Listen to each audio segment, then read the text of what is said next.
केशवपुर गांव में अधिकतर लोग खेती करने वाले ही थे।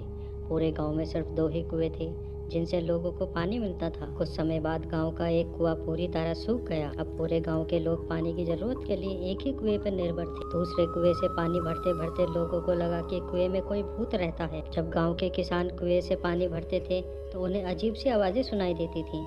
खेती करने वाले पुरुषों को पत्नियां तो डर के मारे कुएं के आसपास भी नहीं जाती थी। धीरे धीरे पूरे गांव में बात फैल गई, कुआं भूतिया है। अब रात के समय में कोई भी कुएं के पास नहीं जाता था। इसी बीच गांव का एक बच्चा कहीं खो गया। काफी ढूंढने के बाद भी बच्चा जब नहीं मिला तो कुछ लोग कुएं के पास बच्चे को देखने के लिए गए। वहां पहुंचे लोगों ने बच्चे को कुएं के अंदर मरा हुआ पाया। अब एक तो कुएं का पानी खराब हो गया और दूसरा बच्चा कैसे मरा इसको लेकर गांव के सभी किसान परेशान हो गए थे। सबने एक दिन मिलकर नया कुआं खोदने की सोची। कुछ ही दिनों में कुआं सबने खोद लिया और उसमें पानी भी आने लगा। अब पूरे गांव के लोग नए कुएं से ही पानी भरते थे और भूतिया कुएं की तरफ जाना सबने बंद कर दिया था। बड़े लोग तो समझदार थे इसलिए कुएं के आसपास नहीं जाते थे, लेकिन बच्चे वहां अक्सर खेलने के लिए पहुंच जाते थे। एक दिन 4-5 बच्चे भूतिया कुएं के पास खेल रहे थे।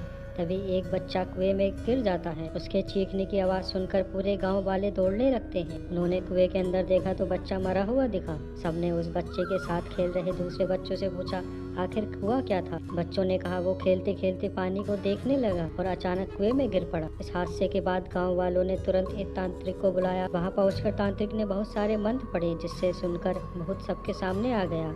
तांत्रिक ने अपनी विद्या का इस्तेमाल करके उस कुएं को छुड़ाकर झाड़ने को कहा। भूत ने तांत्रिक की बात मानने से इनकार कर दिया। तांत्रिक ने पूछा तुम यहाँ क्यों नहीं जाओगे, यहाँ आकर बच्चे मर रहे हैं इसलिए तुम्हें जाना ही होगा। भूत ने जवाब दिया इस कुएं में सालों से मेरा पूरा खानदान रहता आ रहा है, मैं यहाँ से बिल्कुल नहीं जाऊंगा। इतना कहकर भूत कुएं के अंदर चला गया। अब तांत्रिक ने गांव के लोगों से कहा इस कुएं के मुंह को ढक दो, ऐसा करने से किसी तरह के हादसे नहीं होंगे। यह सुनते ही गांव के मुखिया ने तुरंत काम शुरू करवा दिया। दूसरे दिन कुएं के मुंह पर जाली डालकर पूरे तरह से रेत और सीमेंट से पक्का ढक्कन बना दिया गया और उसे ढक दिया गया। अब सारे गाँव वाले खुशी खुशी रहने लगे। उस दिन के बाद से अब गाँव में किसी भी तरह की घटना नहीं हुई और भूतिया कुएं के डर से लोग मुक्त हो गए। Please subscribe for more such videos.